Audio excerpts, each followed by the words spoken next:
राजा के लिए पुरोहित की आवश्यकता।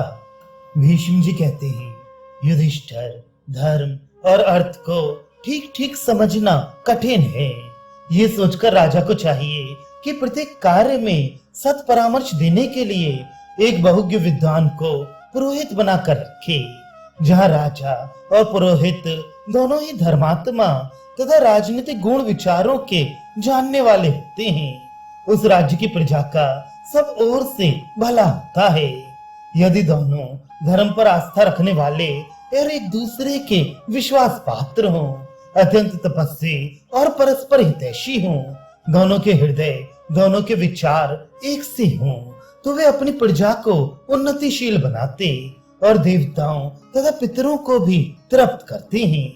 यदि ब्राह्मण और क्षत्रिय अर्थात पुरोहित और राजा दोनों में परस्पर सद्भाव हो तो प्रजा को सुख मिलता है, और दोनों में वैमनस्य होने पर प्रजा का सर्वनाश हो जाता है। इस विषय में राजा पुरुरवा और महर्षि कश्यप का संवाद रूप एक प्राचीन इतिहास है, उसे सुनो। राजा पुरुरवा ने पूछा, जब ब्राह्मण और क्षत्रिय दोनों एक दूसरे का परित्याग कर दें तो दूसरे वर्ण के लोग किसको प्रधान समझें और प्रजा किसका पक्ष ले? कश्यप ने कहा, राजन, जहाँ ब्राह्मण क्षत्रिय से विरोध करता है वहाँ क्षत्रिय का राज्य नष्ट हो जाता है।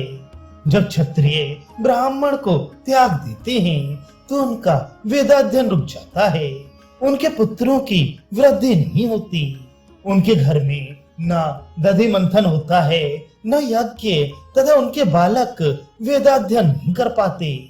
ब्राह्मणों का परित्याग करने वाले क्षत्रियों के घर धन की बढ़ती नहीं होती, उनकी संतान न पढ़ती है न यज्ञ करती है। वे क्षत्रिय अपने पद से भ्रष्ट होकर डाकुओं की भांति लूटपाट करने लगते हैं। इसलिए दोनों को मिलकर रहना चाहिए। मिले रहने पर दोनों एक दूसरे की रक्षा में समर्थ होते हैं। ब्राह्मण की उन्नति का आधार क्षत्रिय होता है और क्षत्रिय के अभ्युदय का आधार ब्राह्मण।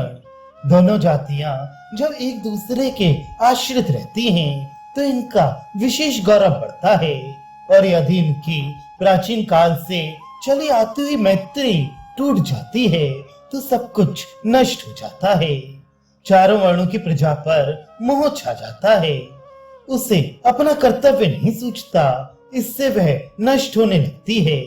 ब्राह्मण रूपी वृक्ष यदि सुरक्षित रहे तो वह सुख और स्वर्ण की वर्षा करता है, और यदि उसकी रक्षा नहीं की गई तो उससे निरंतर दुख और पाप की वृद्धि होती है। जहाँ ब्रह्मचारी ब्राह्मण लुटेरों के उपद्रव से विवश हो वेद की शाखा के स्वाध्याय से वंचित होता और उसके लिए अपनी रक्षा चाहता है, फिर भी कोई रक्षक ना होने के कारण उसकी रक्षा असंभव हो जाती है। उस देश में पानी नहीं बरसता और महामारी तथा दुर्भिक्ष आदि दुस्सह उपद्रव बढ़ जाते हैं। जैसी सूखी लकड़ियों के साथ मिली होने से गीली लकड़ी भी जल जाती है, उसी तरह पापियों के संपर्क में रहने से धर्मात्माओं को भी उनके समान दंड भोगना पड़ता है। इसलिए पापियों का संग कभी नहीं करना चाहिए।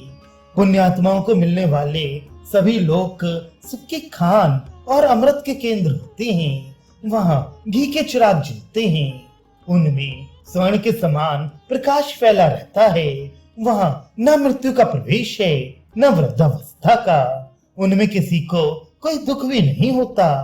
ब्रह्मचारी लोग मृत्यु के पश्चात उन्हीं लोकों में जाकर आनंद का अनुभव करते हैं।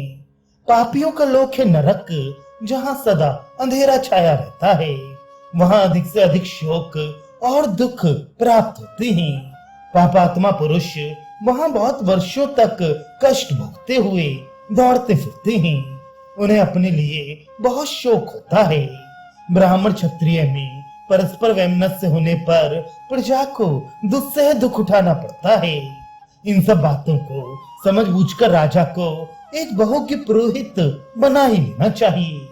अपना राज्याभिषेक होने के पहले ही पुरोहित का वरण कर लेना उचित है, क्योंकि धर्म के अनुसार ब्राह्मण सबसे श्रेष्ठ है।